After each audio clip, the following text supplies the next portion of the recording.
Então, qual que é a ideia? Só para a gente relembrar. O período composto por coordenação, ele é formado por orações independentes.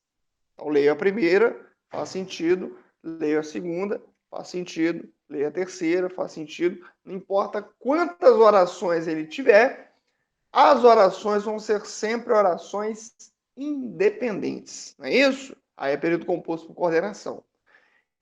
Na coordenação, nós dividimos em dois casos: orações coordenadas assindéticas,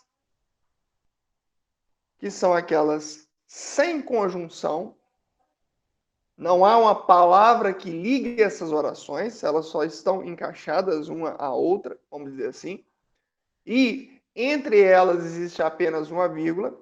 E existe a oração coordenada sindética. A oração coordenada sindética é aquela que tem conjunção sim. Assindéticas e sindéticas. Então, quando não tem conjunção, é assindética. Quando tem conjunção, é sindética. Legal. Só que aí nós temos um desafio pela frente. As orações coordenadas sindéticas se dividem em 5 casos, e junto a esses 5 casos vem uma matéria importantíssima para nós, que são exatamente as conjunções. Então, vamos lá. Primeiro caso, então nós estamos tratando das sindéticas. Hoje é dia das sindéticas. E ela vai se dividir em 5 situações. Eu tenho a primeira situação, que é a sindética aditiva. E nós vamos ser bem objetivos e já vamos direto para as principais conjunções aditivas que dão trabalho. Principalmente a conjunção aditiva que a gente mais gosta, talvez é a que mais dê trabalho para a gente. E a mais famosa, nem, mas também,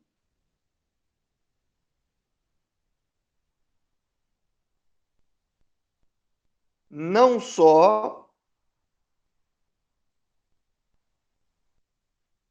além de, ademais, outro sim, e por aí vai. Todas essas palavras indicam adição. Mas tem uma coisa que nós não podemos desprezar, vamos dizer assim, dentro de uma oração ou de qualquer trecho dentro do português, que é algo chamado contexto. Então, por exemplo, quando eu digo essas são as conjunções aditivas, fica aí uma ressalva. Se o contexto permitir que elas sejam aditivas, certo? Então, vamos para o nosso primeiro exemplo. Eu posso ter uma situação assim, ó. Rodrigo trabalha e estuda durante a madrugada. Rodrigo trabalha e estuda durante a madrugada. Bom, a pergunta é muito simples. A gente consegue perceber, por meio da leitura desse período, a relação de adição entre as orações? Dá para perceber que há uma adição? Tranquilo, né? O Rodrigo trabalha e o Rodrigo estuda durante a madrugada. Antes da gente falar propriamente desse e aditivo, que nessa frase, né, nesse período composto, ele está muito claramente aditivo, temos que entender o seguinte: existe uma mística, não sei se isso já foi ouvido por vocês, que a vírgula nunca ocorre antes do e. Eu digo que é uma mística porque isso não é verdade. Na verdade, a gente traz conosco essa ideia de exemplos de épocas escolares. Por exemplo, se eu tiver o período assim, ó, Rodrigo comprou camisas, vírgula, calças, vírgula, meias e sapatos. Realmente, nessa situação, antes do E não tem vírgula. Mas é uma situação específica, é uma situação de enumeração. Aí, deem uma olhada aqui, ó. Rodrigo trabalha muito.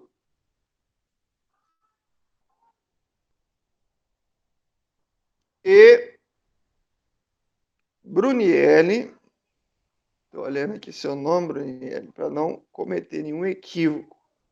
Estuda durante a madrugada.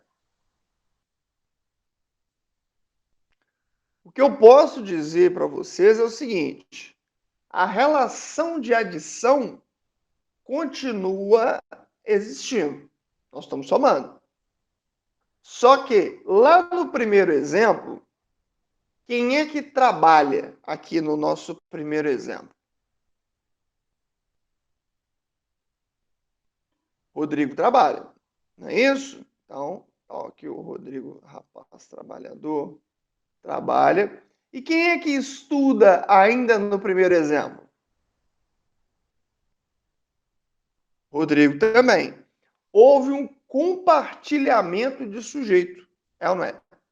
Então, o sujeito foi compartilhado, tá ótimo, sem problema. E aí, o que que acontece?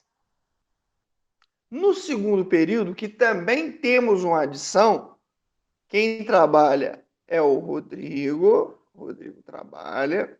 E quem estuda dessa vez é a nossa ilustre Brunielli. E aí o que, que vai acontecer? Todas as vezes em que eu tenho orações aditivas com sujeitos diferentes, a vírgula é obrigatória. Vocês vão perceber que nós vamos fazer muitas anotações sobre vírgula. Praticamente, o uso da vírgula, vamos dizer que 60% das regras de vírgula estão contidas também nessa matéria de período composto. Por isso ela é tão longa, vamos dizer assim. Então, o que, que nós podemos concluir aqui e levar para a nossa prova? Seguinte, nossa observação é: sempre que houver orações aditivas com sujeitos diferentes,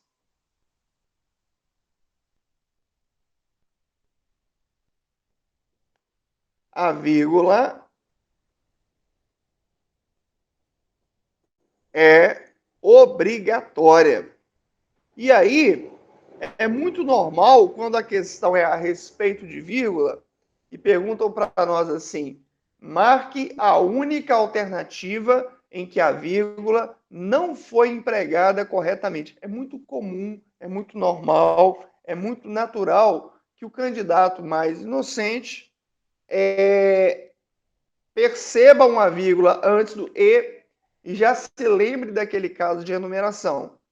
Comprou isso, isso e aquilo outro. E pensa assim, encontrei. Porque nunca ocorre vírgula antes do e. Vocês vão ter uma cautela com isso para chegar à seguinte conclusão. Espera aí, calma. Tem vírgula antes do e. Ok. Mas isso representa uma enumeração? Não. São orações aditivas com sujeitos diferentes. Então, aquela vírgula que está ali é uma vírgula obrigatória, tá certo? Sempre, sempre, sempre tem que acontecer. E ainda nós temos uma outra observação a fazer, ainda a respeito do e, que é a seguinte: eu posso ter o período assim, ó. Rodrigo fez o possível e não conseguiu. Aí eu pergunto: a relação entre as orações nesse período é uma relação, seja bem-vindo, meu caro Jordan, a relação entre as orações nesse período é uma relação de adição?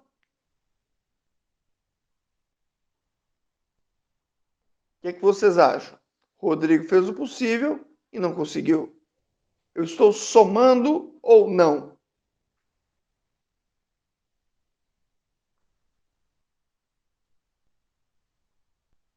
Na verdade, o que acontece? Exatamente, eu também acho, viu, Brunier? Que o sentido é demais. A ideia é, Rodrigo fez o possível, porém não conseguiu. Mas não conseguiu. Entretanto, não conseguiu. Ou seja, aquilo que eu falei para vocês no desculpa, no comecinho da nossa conversa. Orações podem ser modificadas, na verdade. A relação entre elas pode ser modificada por meio de um contexto. Nesse caso, se perguntam para nós qual é a relação entre as orações, eu preciso marcar que é uma relação de adversidade. Fez o possível, porém não conseguiu. Entretanto, não conseguiu. Legal? Beleza. Aí, caros amigos, então, primeiro, o E aditivo é. Agora, vamos tomar um certo cuidado com a questão da vírgula. Quando os sujeitos forem diferentes, a vírgula, mesmo havendo a palavra E, se faz obrigatória. Agora, tomem cuidado também com esse E, porque em determinados contextos ele pode ser aditivo, tá certo? Legal. Aí nós temos um outro problemático daquela turma toda. Existe algum caso da vírgula depois do E? Existe. Se eu quisesse, inclusive, colocar Rodrigo fez o possível e vírgula não conseguiu, aliás, vírgula e vírgula de novo não consegui colocar esse E entre vírgulas, eu posso. Até naquele lá de cima também é possível. Mas eu quero que vocês entendam o seguinte: é possível, mas não é obrigatório. Então, essa segunda vírgula, essa vírgula depois do E, é uma vírgula facultativa. É quando eu quero, por exemplo, enfatizar a informação, no caso aqui, de que ele não conseguiu. Ela não é obrigatória, ela é uma vírgula estilística, tá certo? Mas ela pode acontecer sim. Então, tem um outro daquela listagem que também é problemático, que é a palavra nem. Quase sempre, quando aparece o nem, os candidatos marcam que a relação entre as orações é uma relação de negação. Dá uma olhadinha aqui. Então, eu posso ter algo do tipo: o rapaz não foi à escola, nem compareceu ao trabalho.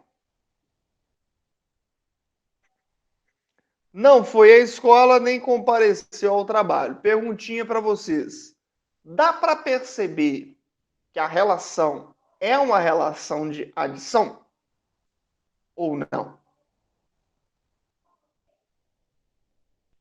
Porque normalmente o candidato marca negação, até porque ele fica seduzido pela palavra não. Tá ali, o rapaz não foi à escola. E aí, o que vocês me dizem? Dá para perceber algum tipo de adição?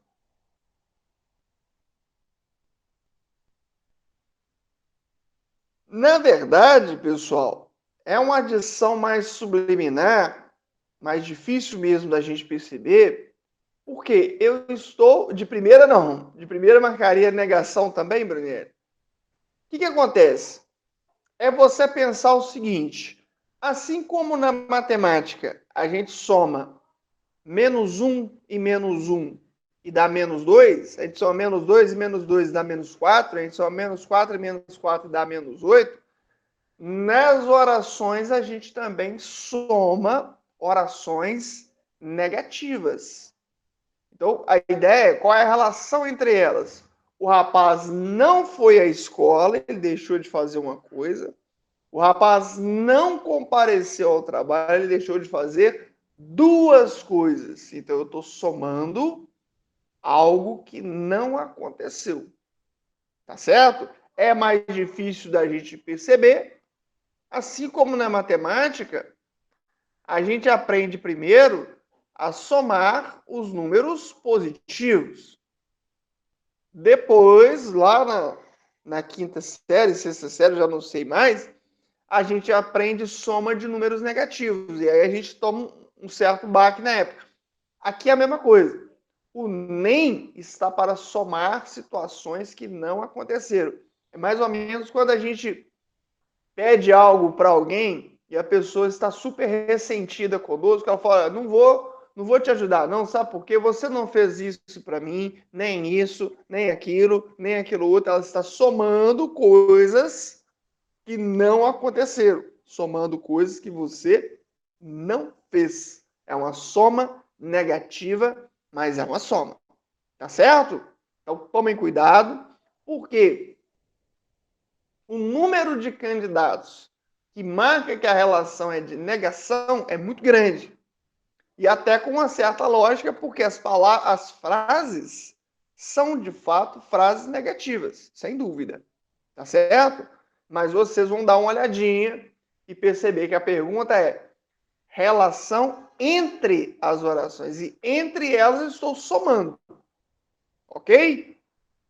Aí, pessoal, seguinte, um outro que dá trabalho para a gente, para finalizar os exemplos aqui de aditivas, é o mas também. Por que ele dá trabalho? Porque às vezes nós somos muito afoitos, né? A gente quer respostas muito rápidas. E às vezes o candidato bate o olho na palavra mas, e ele sabe que o mas é uma das principais conjunções adversativas, e ele já define a vida dizendo assim, olha, isso aqui é a adversidade. Mas o mas, quando está junto com o também, e aí é só você se permitir ler o período, você vai perceber com clareza que a relação é de adição. Olha só. Fomos à cidade, mas também visitamos o campo.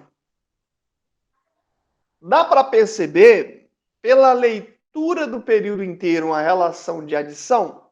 Fomos à cidade, mas também visitamos o campo. O que vocês acham? Adição? Dá para perceber ou não? Fomos à cidade é uma coisa, visitamos o campo é outra coisa, e as duas foram feitas, e quem está aqui na contenção, na ligação, é o mas também. Tá certo? Então tomem cuidado, nada de generalizações, nada de afobação na hora da prova. Não dá para a gente bater o olho num pedaço da conjunção, que é o mas, por exemplo, e já perceber, e já entender que é a diversidade. Calma, tranquilo. A gente sabe as conjunções, é bom a gente saber mesmo, mas entenda que um contexto pode modificar aquilo que você decorou, vamos dizer assim. Principalmente lá no caso do e nesse caso do mas também, a única coisa que vocês vão precisar é se permitir ler o período do início ao fim. Se você conseguir ler do início ao fim, na leitura você vai perceber a relação de adição, tá certo? Muito, mas muito cuidado com esse nem, porque ele é aditivo. Vou até colocar aqui o símbolo de adição do lado dele. Ele é aditivo, mas a gente não aceita muito bem isso no nosso coração, não. Tá certo? Mas ele soma frases negativas, sim. Bom, aí nós temos um segundo caso. Vamos ao segundo caso. São as adversativas. As adversativas já começam com um probleminha que é um problema típico do português: vocabulário. Muitas vezes, pessoal, as adversativas aparecem para nós com outro nome. Muitas vezes as adversativas aparecem para nós com o nome de quê? De negação, é a mesma coisa. De oposição, também é a mesma coisa.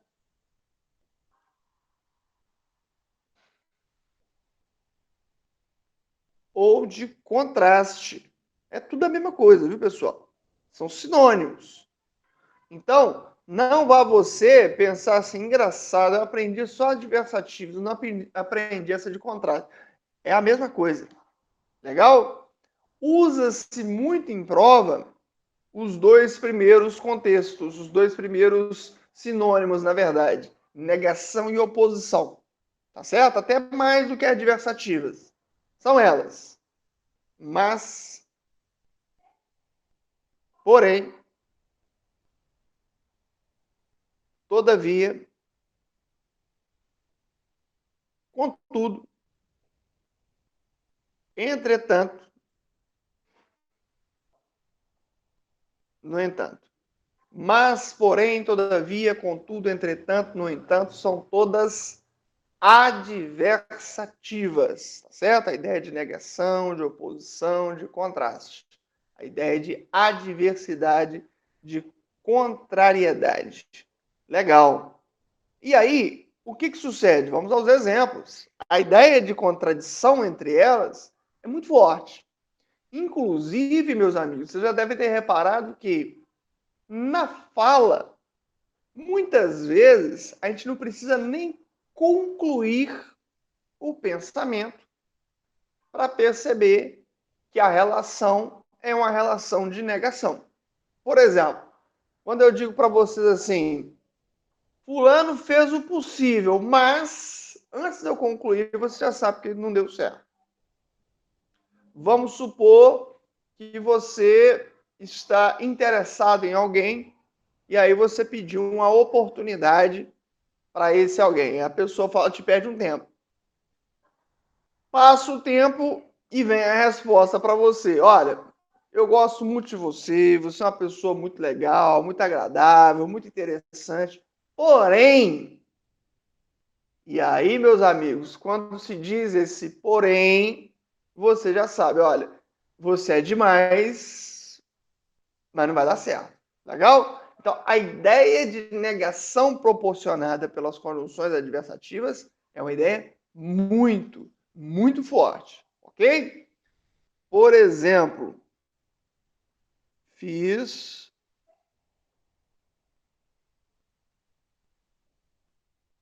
um excelente trabalho. Entretanto, e aí quando você fala esse entretanto, quem ouve já fica pensando, ih, alguma coisa deu errado. Entretanto, não houve reconhecimento, por exemplo. Então, a ideia de negação, quando você fala uma conjunção adversativa, é uma ideia muito forte. E elas são todas equivalentes. O que eu posso observar aqui para vocês, eu poderia colocar qualquer uma das adversativas no lugar desse entretanto, que vai fazer sentido normal, tranquilo, numa boa. Agora, eu quero que vocês entendam o seguinte.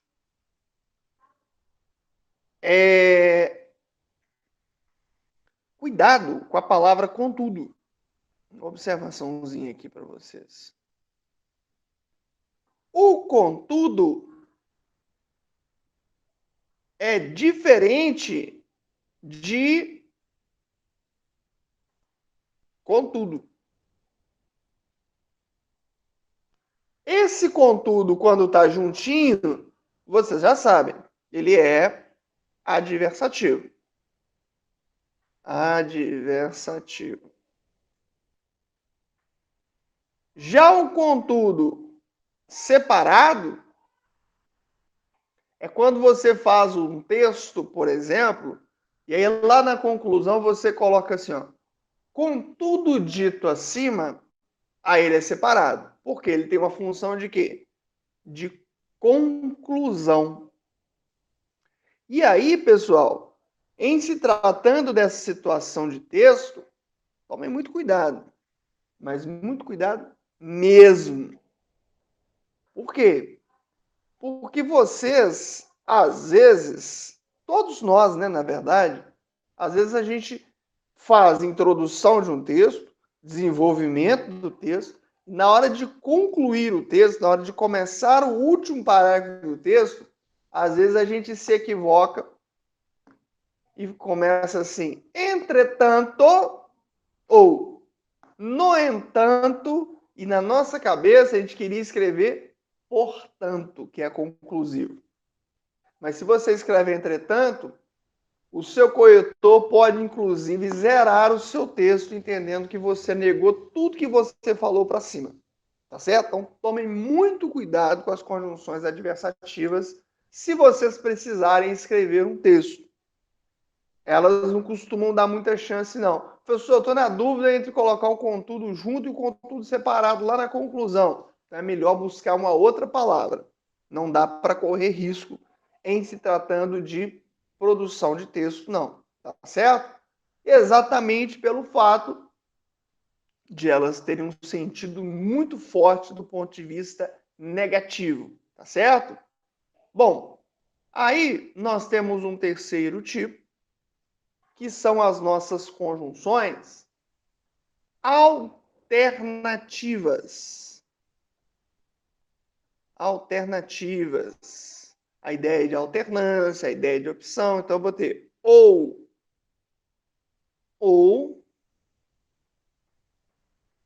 ora, ora, quer, quer, seja, seja. Tudo isso fornece para nós a ideia de alternância. Só que as alternativas, desde 2019, têm deixado a gente um pouco assim, preocupado, vamos dizer assim. Por que preocupado? Porque as alternativas apareceram, eu digo 2019 foi um ano que movimentou muito vocês em função da prova da Guarda Municipal. Eu não sei nem se vocês, se algum de vocês chegou a tentar essa prova, se vocês participaram desse momento. Mas a prova de português, primeiro, ela foi uma prova muito estranha, a prova da Guarda Municipal 2019, 16 de agosto de 2019. Por que ela foi estranha? Primeiro, eram 10 questões e ela trouxe 10 questões de gramática. Isso já não é muito normal. O normal é você ter metade texto, metade gramática. Ela trouxe tudo de gramática. E aí, normalmente, dentre as alternativas, a gente, inclusive,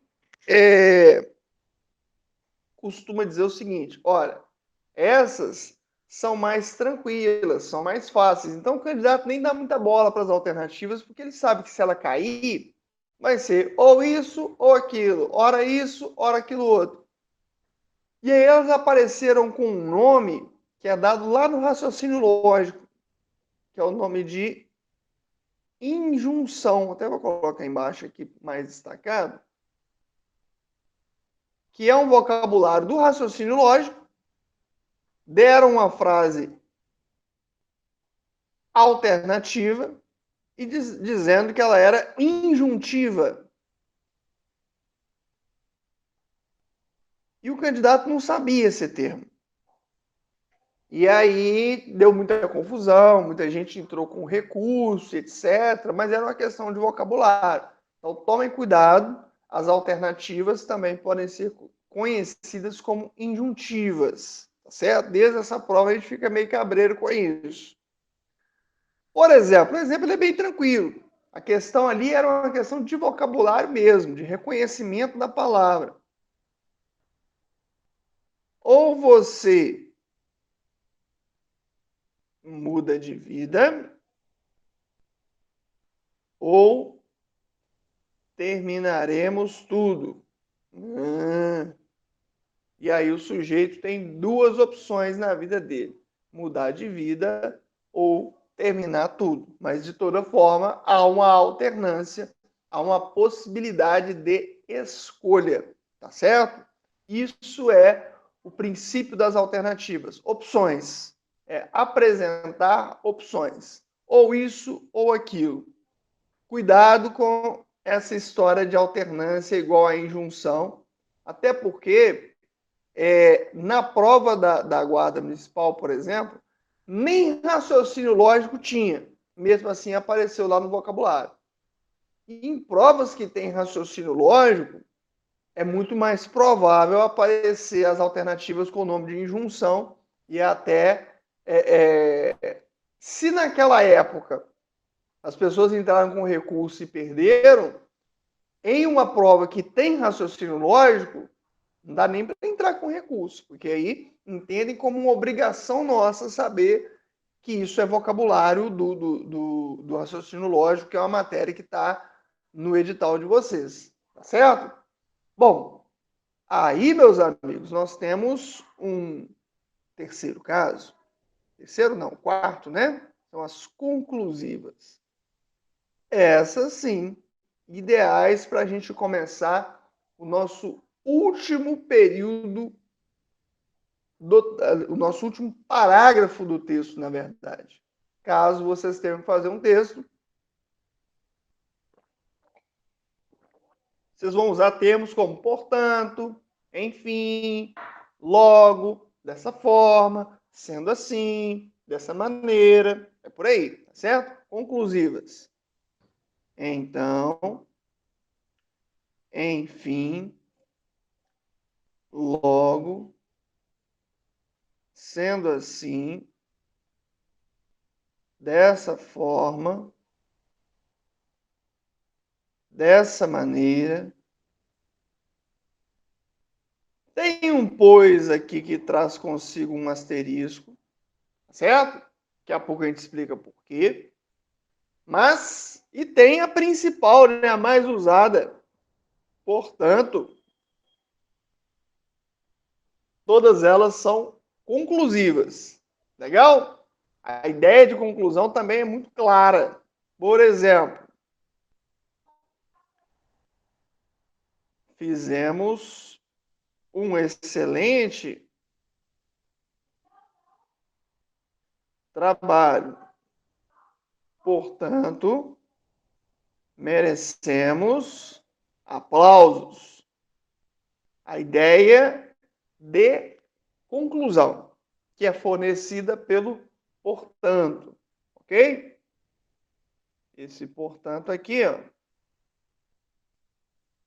que dá para nós essa ideia de conclusão.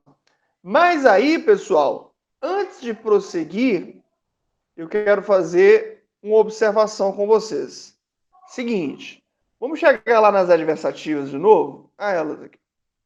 Fiz um excelente trabalho, vírgula. Entretanto, não houve reconhecimento. Deixa eu subir um pouquinho mais. Rodrigo fez o possível, vírgula, e porém não conseguiu.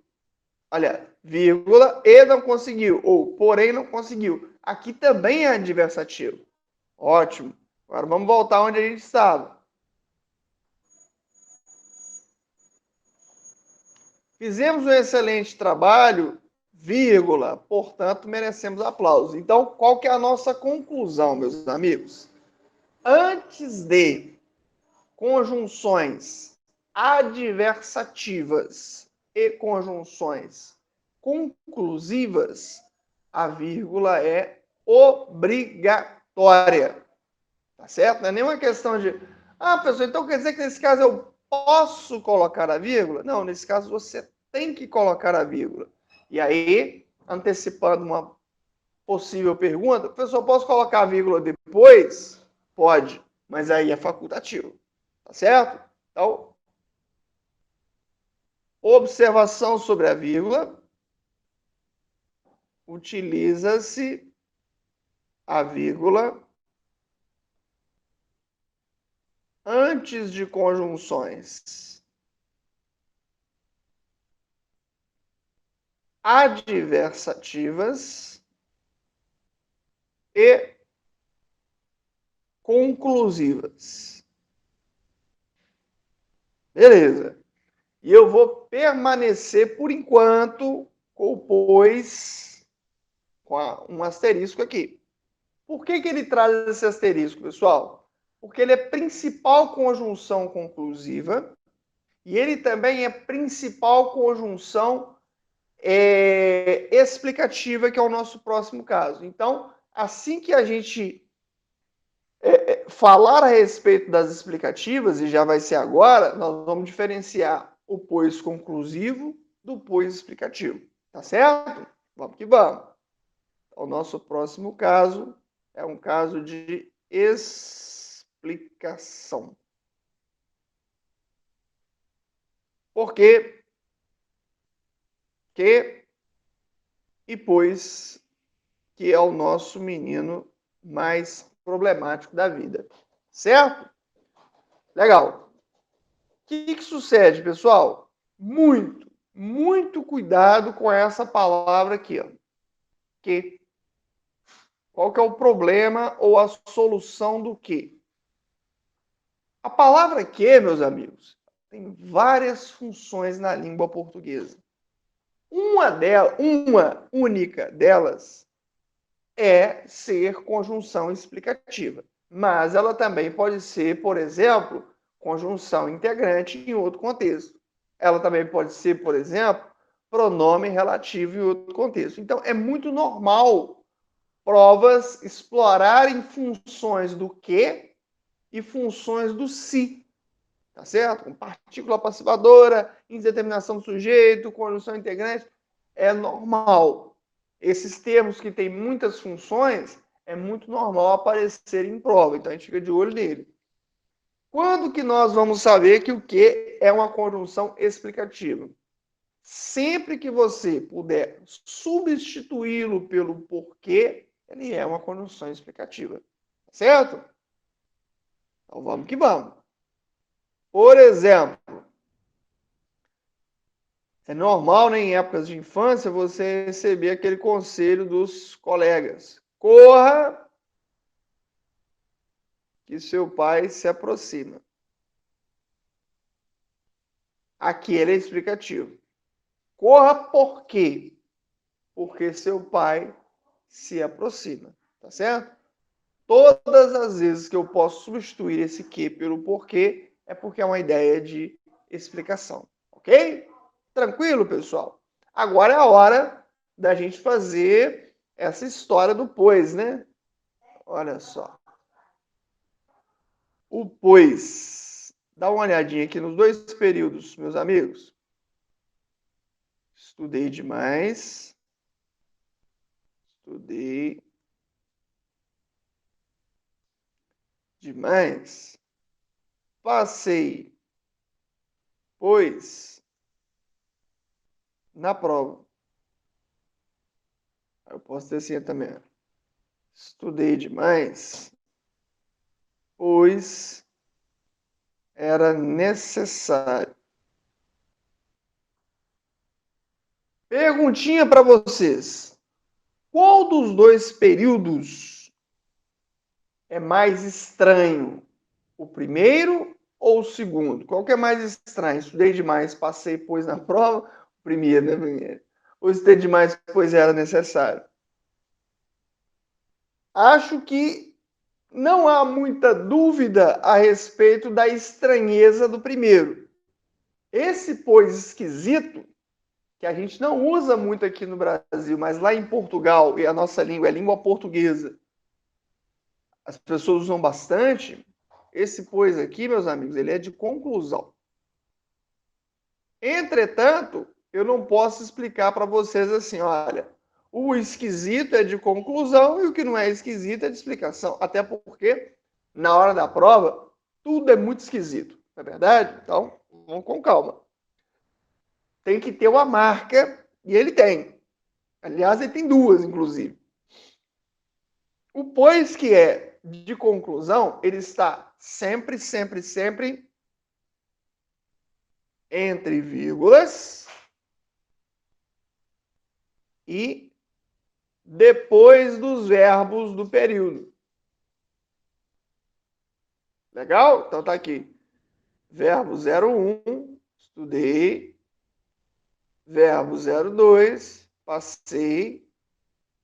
E depois deles, tá lá o pois. Ele é de conclusão. Ele é estranho, ele é esquisito. O outro que a gente está acostumado a usar aqui mais no Brasil, sei demais, pois era necessário. Vocês vão perceber que dá para substituir pelo porquê tranquilamente. Sei demais, porque era necessário. Esse aqui é o de explicação.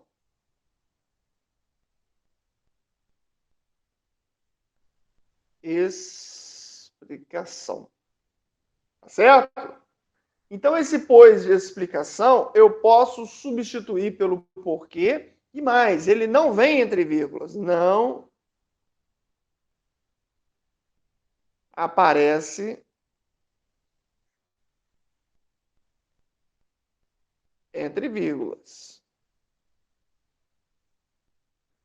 Ele não aparece entre vírgulas, tá certo? Outra coisa, ele está entre os verbos. E aí você já começa a perceber diferenças mais claras entre um e outro. Legal? Então, esse é o período composto por coordenação entre.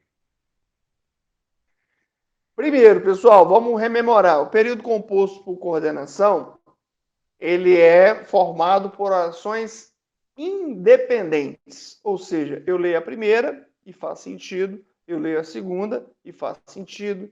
Se tiver uma terceira, ela precisa ser lida e tem que fazer sentido também. Isso é período composto por coordenação. Dentre as de coordenação, nós temos dois casos. Orações coordenadas assindéticas, que são aquelas que não apresentam conjunção, e orações coordenadas sindéticas, que são aquelas que apresentam conjunção sim. Tá certo? Tem conjunção sim, é sindética. Pois muito bem. E aí, o que acontece? Quando a gente pensa nas sindéticas, nós temos 5 casos. Entre as sindéticas, nós temos as sindéticas aditivas, adversativas, alternativas, conclusivas e explicativas.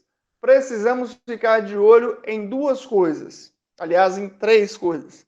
Primeiro, nas conjunções. Precisamos saber as conjunções. Segundo, no contexto em que essa conjunção está inserida. No caso lá do e, por exemplo, era uma conjunção aditiva, mas em determinado contexto ela funcionou como conjunção adversativa. O pois tem contexto que ele é explicativo, tem contexto que ele é conclusivo. E uma terceira coisa que eu quero que vocês analisem bastante quando estiverem revisando é a questão das vírgulas. Questão de vírgula em prova de português, pessoal, é muito certo, ok? Então, o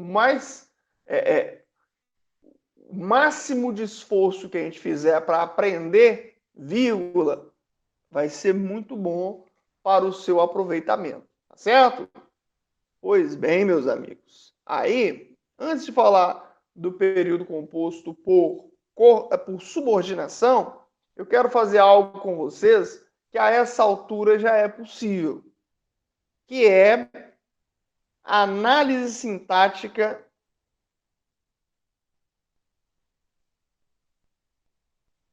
do período composto. O que é isso? Pessoal, nós vamos pegar um período composto por coordenação, que é o que a gente sabe até agora, é o que a gente viu até agora, né? Talvez vocês tenham estudado a subordinação em alguma outra oportunidade, mas o que a gente viu até agora é um período composto por coordenação. E vamos analisar sobre todos os aspectos sintáticos que nós já vimos, inclusive. Então, essa aula é uma aula imprescindível, porque a gente aprende cada coisa separadamente. Ó, isso aqui é o sujeito, simples, composto, oculto, indeterminado. Esse aqui é o predicado. E quando vem a prova, infelizmente, pessoal, a prova não traz para você assim, ó, questão sobre sujeito. Não. O normal é vir algo destacado. E aí, esse algo destacado, que você não faz a menor ideia de qual matéria se trata, você tem que dar a função sintática dele. Esse exercício que nós vamos fazer agora, ele é extremamente enjoado, mas é o exercício que faz mais diferença na apreensão de conteúdo, de resultado, e até para você entender que, sim, tem matérias que a gente, quando vê em sala, quando a gente é apresentado para a matéria, você fica assim, ah, beleza, então essa aqui está ok. E às vezes não está ok. E é bom que você tome essa dimensão ao longo do curso, tá certo? Porque se não tiver ok, você vai voltar, vai revisar, vai resolver o problema. A ideia é essa, tá certo? Então, vou colocar aqui um primeiro caso, tá certo? Eu vou fazer os primeiros, vocês vão prestar muita atenção, muita coisa que vocês foram apresentados, mas não se lembram mais. A ideia é exatamente trazer de volta à memória de vocês um monte de coisas, ok? E depois, no decorrer do nosso trabalho, eu vou permitir que vocês tentem fazer algumas sozinhos também. A gente erra muito no início, isso é normal, faz parte, certo? Só erra quem faz, mas depois a coisa se transforma em aprovações.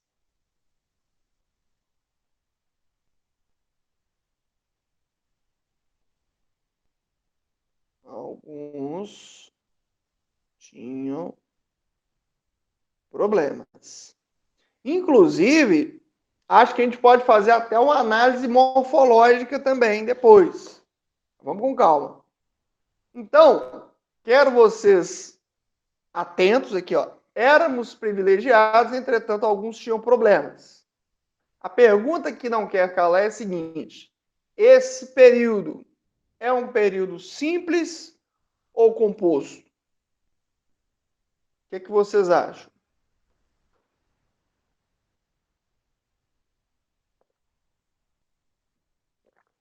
Composto, né? Até porque nós temos aí dois verbos: éramos e tinham.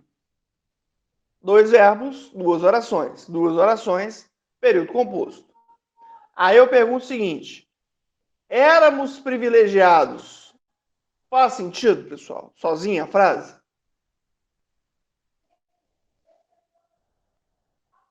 Faz. Tem sentido. Aí eu quero que vocês pensem: alguns tinham problemas. Essa oração faz sentido? Alguns tinham problemas. Faz sentido isso? Tá bem. Então, nós estamos diante de um período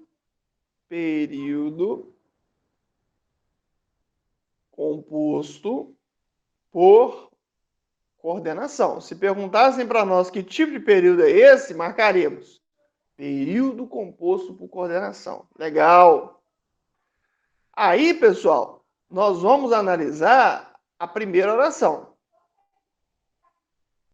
Primeira oração. Vamos colocar aqui, ó. Essa oração, éramos privilegiados. Nela, vamos destacar aqui, ó. Tem conjunção, pessoal, na primeira? Não. Então, se me perguntassem quem é ela, eu teria que marcar oração coordenada assindética. Porque conjunção que é bom não tem. Não é isso? Beleza. Agora vamos para coisas que nós aprendemos lá no início dos nossos trabalhos. Quem é o sujeito de éramos privilegiados? Quem éramos? Quem éramos? Quem é o sujeito, pessoal, de éramos privilegiados? Nós. É um sujeito que não está na frase, mas pode ser identificado e que nós aprendemos como sendo um sujeito oculto. Legal. Isso aqui a gente costuma esquecer mesmo. Um predicado, pessoal, pode ser verbal, nominal ou verbo nominal. Lembram disso? Éramos privilegiados. Vamos ver. Esse verbo éramos é um verbo de ação ou é um verbo de ligação? O que vocês acham? Esse verbo éramos é do verbo ser, viu, pessoal? Ele é passado do verbo ser. O verbo ser é um verbo de ação ou é um verbo de ligação?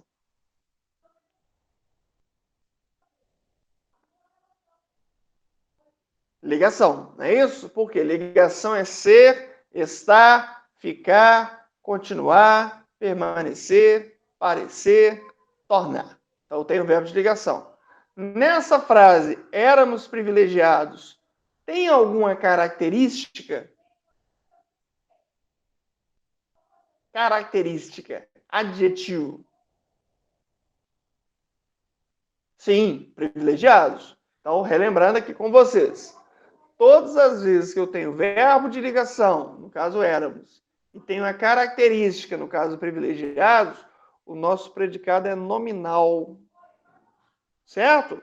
Só lembrando, predicado verbal tem verbo de ação.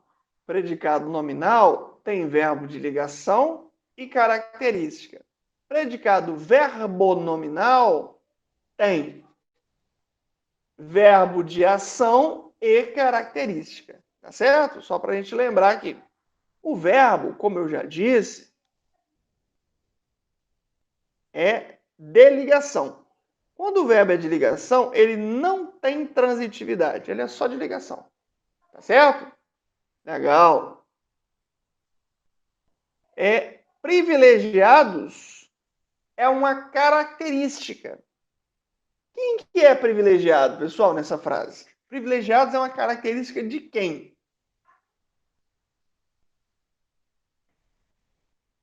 Do nós, que é o sujeito, não é isso? Então vocês estão diante do famoso predicativo do sujeito. Olha só. Ou seja, qualquer pergunta sintática a respeito da primeira oração, a resposta está aí na nossa frente. Acabou a primeira oração. Vamos para a segunda. Vamos para a segunda oração. Cadê a segunda oração? Está aqui, ó. Entretanto, alguns tinham problemas. Vamos destacá-la. Essa segunda oração, entretanto, alguns tinham problemas. Tem conjunção, pessoal, na segunda oração? Entretanto, alguns têm o entretanto, não é isso? Então, ela é oração coordenada sindética. Que tem conjunção, sim, é sindética. Entretanto, é uma conjunção aditiva, adversativa, alternativa, conclusiva ou explicativa? Entretanto. O entretanto está no time das adversativas, do mas, porém, todavia, contudo, entretanto, no entanto. Então, se perguntassem para nós, se lá na nossa prova viesse aquela oração destacada, como está aqui, ó. Opa, passei demais. Está aqui destacada. A segunda oração, oração em destaque, tem a classificação sintática de oração coordenada sindética adversativa. Legal. Perguntinha. Quem é o sujeito da oração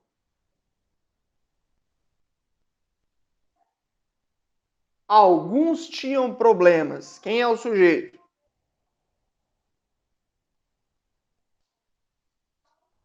Alguns. Beleza. Esse sujeito, alguns, é um sujeito de que tipo? Simples, composto, oculto, indeterminado, inexistente. O que vocês acham? Alguns. É um sujeito de que tipo? Bom, quando a gente pensa no alguns, a gente pensa assim, simples, simples, simples, simples, simples, simples. Muita gente vai pensar assim, poxa, mas quem são alguns? Eu não sei. Pois é, eu também não sei. Mas eu não posso marcar nem oculto nem indeterminado, por quê? Porque o sujeito oculto é aquele que não aparece na frase. Tá certo? O alguns, eu concordo que eu não posso identificar, mas ele está ali na frase. Então, ele é um pronome indefinido, eu não consigo identificá-lo, mas a palavra está ali. Então, tem um núcleo. O nosso sujeito, de fato, é um sujeito simples. Espera aí, o que eu fiz de errado aqui? Tá, sujeito simples. O predicado, pessoal, vamos voltar lá na frase. Tinham problemas. O predicado é tinham problemas. Esse predicado é verbal, nominal ou verbo nominal? Vamos ver? Ter é verbo de ação ou é verbo de ligação? É verbo de ação, né? Porque ligação é ser, estar, ficar, continuar, permanecer, parecer e tornar. Legal? Teoria é verbo de ação. Beleza. E não tem característica. Quando eu tenho somente um verbo de ação, é porque o meu predicado é um predicado. Cadê? Verbal. Muito bom. Predicado é verbal. Beleza. E aí, voltando lá na frase. Alguns tinham. Tá, mas tinham o quê? Esse verbo necessita de um complemento. Se o verbo necessita de um complemento, ele é um verbo transitivo. Como a pergunta é o que ou quem, ele é um verbo transitivo direto, tá certo?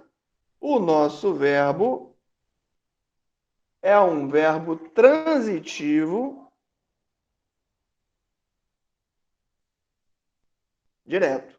Ele necessita de um complemento sem preposição, tá certo? Vamos voltar lá. Tinham problemas. O nosso complemento, problemas, não tem preposição. E é claro, pessoal, se o verbo é transitivo direto, o complemento natural dele se chama objeto direto. Problemas.